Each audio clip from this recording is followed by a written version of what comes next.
students best friend is a person who will give them a book they have not read। छात्रों का सबसे अच्छा दोस्त वह व्यक्ति है जो उन्हें वह बुक देता है जिस बुक को उसने कभी पढ़ा नहीं है। एसएससी प्रीवियस क्वेश्चन में आगे देखेंगे। आज मेरा पहला क्वेश्चन हो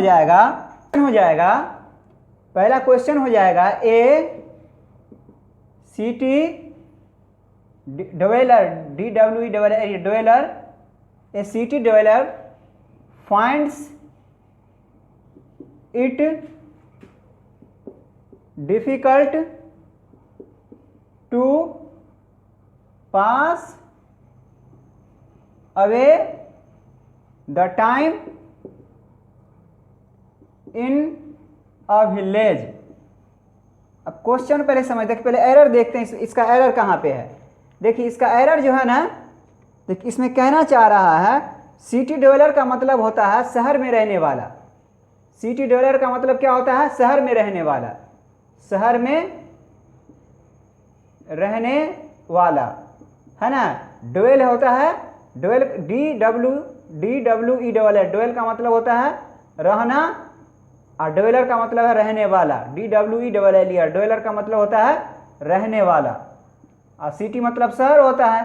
तो एक शहर में रहने वाला फाइंड्स इट डिफिकल्ट, उनको क्या होती है? दिक्कत होती है। किस चीज़ में? टू पास करने में, बिताने में। क्या? द टाइम, समय, इन अ विलेज। कहना चाह रहा है कि एक सिटी में रहने वाले अगर गांव आ जाते हैं तो उनको टाइम बिताने में दिक्कत होती है, ये कहना चाह रहा है। तो लिख दिया यहाँ पर पास अवे। पास अवे का मतलब होता है डाई, मर जाना। तो यहाँ पर पास अवे का जरूरत थोड़े है, पास अवे का मतलब होता है मर जाना। तो यहाँ पर मर जाना का कोई ज़रूरत नहीं है ना। पास अवे का मतलब क्या होता है? मर जाना।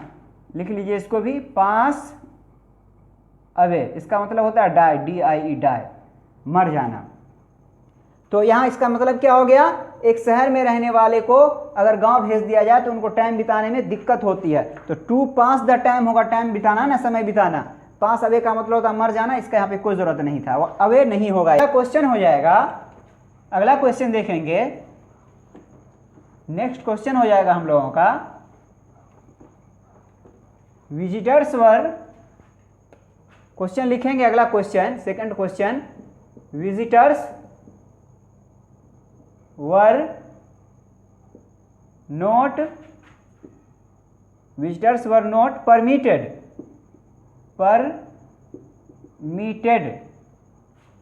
entering the park after dark। क्या कह रहा है? जो विजिटर्स हैं, मिलने वाले जो हैं, मिलने जुलने वाले विजिटर्स जो हैं, वर नॉट परमिटेड, उनको परमिशन नहीं दी गई, परमिट नहीं की गई। कब? यानी प्रवेश करने की परमिट नहीं दी गई, अनुमति नहीं दी गई प्रवेश करने की। कब? द पार्क में। कब? After dark. मतलब कह रहा है विजिटर्स को अंधेरा होने के बाद, शाम होने के बाद जो है पार्क में जाने की अनुमति नहीं दी गई, ये कहना चाह रहा है। तो यहाँ पे देखिए, यहाँ पर परमिट है ना, यहाँ पर देखिए परमिट है ना, परमिट है ना।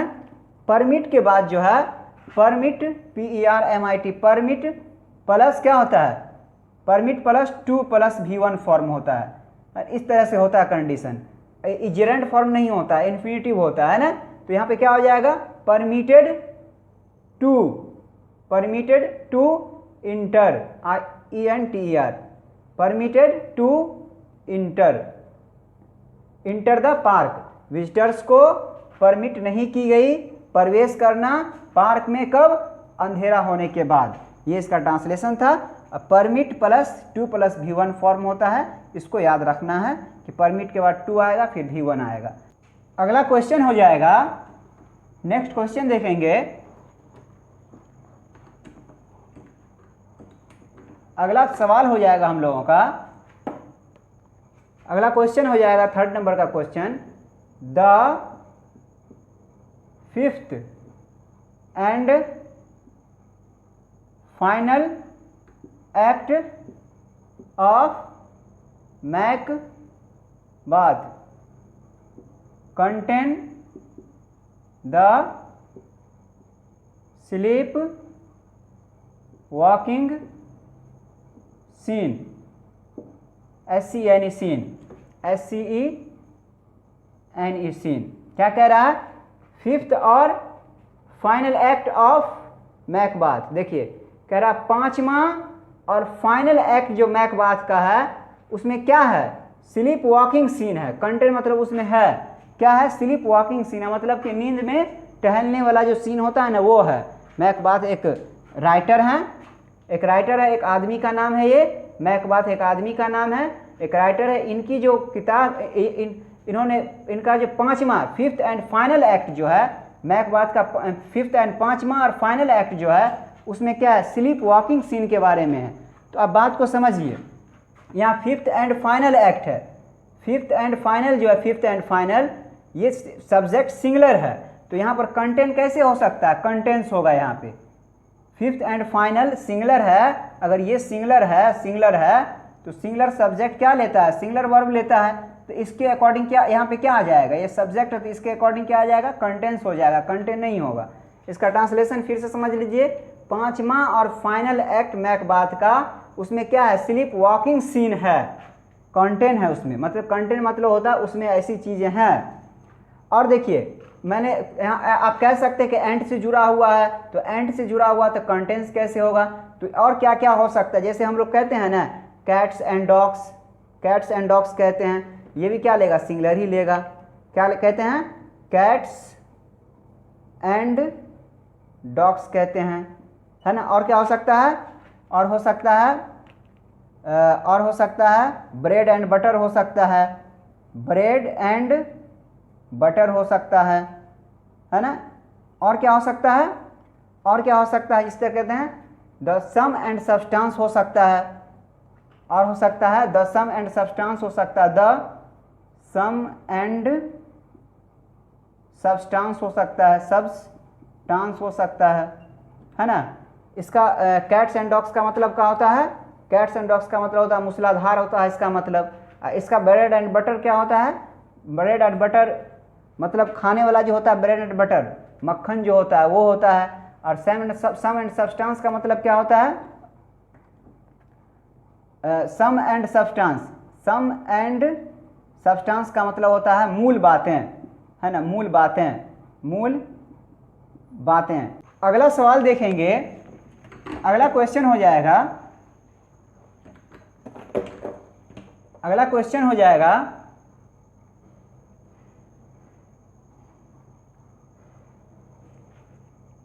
अगला क्वेश्चन हो जाएगा one of the terrorists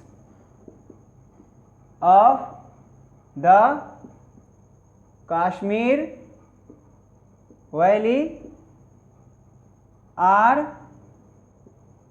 shot dead. क्या किया गया? कह रहा है कि one of the terrorists, terrorist में से एक टेररिस्ट को क्या किया गया?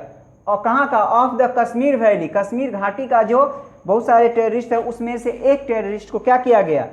आर शॉट डेड, उसको क्या किया गया? शॉट डेड कर दिया, शूट कर दिया गया, मार दिया गया।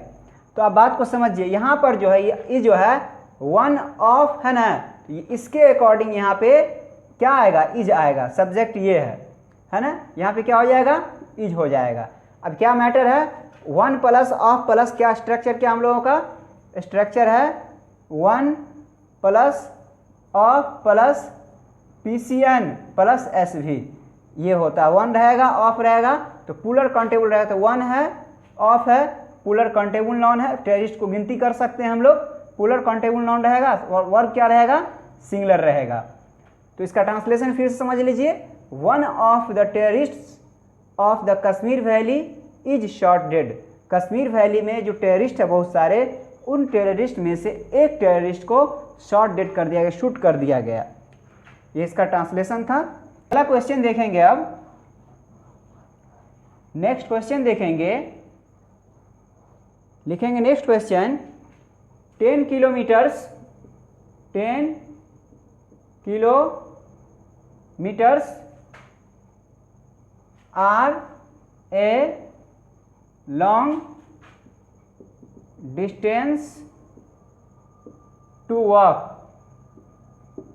देखिए इसमें एरर क्या है, देखिए कॉन्सेप्ट अपने लोगों का ये है कि नंबर रहेगा और नंबर के बाद मापक रहेगा ना, तो वर्ब जो है ना हमेशा सिंगुलर आएगा, वर्ब सिंगुलर आएगा। मीटर्स की वजह से आप यहाँ पे आर नहीं कर सकते, किलोमीटर्स की वजह से ऐसा नहीं सोचेगा इसमें एस लगा हुआ है तो यहाँ पर आर हो जाएगा, ऐसी बात नहीं है। नंबर के बाद मापक आएगा तो कॉन्सेप्ट है कि मापक तो सिंगुलर प्लूरल दोनों हो सकता है, लेकिन वर्ब क्या होगा, सिंगुलर होगा। तो इसको हम लोग राइटिंग में ले लेते हैं।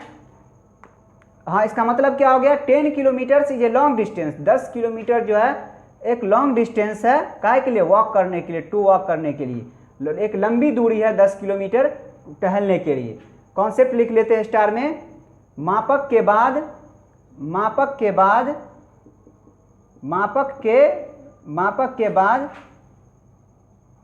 नंबर के बाद, संख्या के बाद, इस तरह लिखिए, संख्या के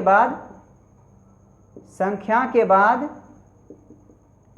मापक आए तो मापक तो सिंगुलर प्लूरल दोनों हो सकता है, मापक तो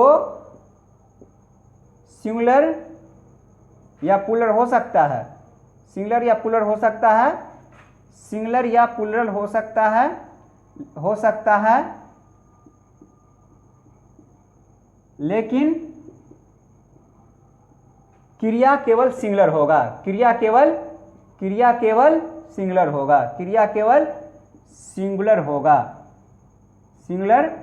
होगा। यही कॉन्सेप्ट था, ये कॉन्सेप्ट है और यहाँ पे हमने क्वेश्चन लिखा है। यहाँ से एक क्वेश्चन और देख लेते हैं, संख्या के बाद मापक आए तो मापक तो सिंगुलर प्लूरल दोनों हो सकता है, लेकिन क्रिया केवल सिंगुलर रहेगा। देखिए संख्या के बाद मापक है, ये है संख्या, ये नंबर है, ये संख्या है और ये मापक है। तो संख्या के बाद मापक आए, कॉन्सेप्ट है संख्या के बाद मापक आएगा तो मापक सिंगुलर भी हो सकता है, प्लूरल भी हो सकता है, लेकिन वर्ब क्या होगा, वर्ब हमेशा सिंगुलर ही होगा। एक क्वेश्चन और लिखते हैं, यहाँ से एक क्वेश्चन और देखते हैं इस कॉन्सेप्ट से, अच्छा कॉन्सेप्ट है। अगला क्वेश्चन है इसमें, अगला क्वेश्चन देखेंगे, ही वॉक्ड, अगला क्वेश्चन हो जाएगा he walked 5 miles which are really a great distance for a man like him who is not only old but ill also। ये क्वेश्चन है। अब देख कह रहा है ही वॉक्ड 5 मील्स, तो देखिए नंबर है ना यहाँ पे, और नंबर के बाद क्या, ये मील्स क्या है, मापक है, तो नंबर के बाद मापक आया तो देखते हैं वर्ब जो विच आर लिख दिया है, तो विच आर नहीं होगा, विच इज होगा। नंबर के बाद मापक आएगा तो वर्ब हमेशा क्या होगा, सिंगुलर ही होगा। ये माइल भी लिख सकते हैं, मिल्स भी लिख सकते हैं, इसको इसमें एस भी लगा सकते हैं, एस नहीं भी लगा सकते हैं। इसका ट्रांसलेशन समझिए, कौरा वो 5 माइल क्या किया, टहला, ही वॉक 5 मील्स टहला, which is really a great distance, जो वास्तव में क्या है, ज़्यादा बहुत लंबा डिस्टेंस है, फॉर अ मैन, उस इंसान के लिए, for a man like him, वैसे इंसान के लिए, who is not only old, जो बूढ़ा ही नहीं है, बट इल ऑल्सो, बल्कि बीमार भी है। 5 माइल उसके लिए टहलना जो है, 5 मील उसके लिए जाना जो है क्या है, एक बूढ़ा भी है और बीमार भी है, वाकई में बहुत बड़ी दूरी है, ये मुमकिन नहीं था। और यहीं पे मैं इस वीडियो को रेस्ट दे रहा हूँ। जय हिंद, जय भारत।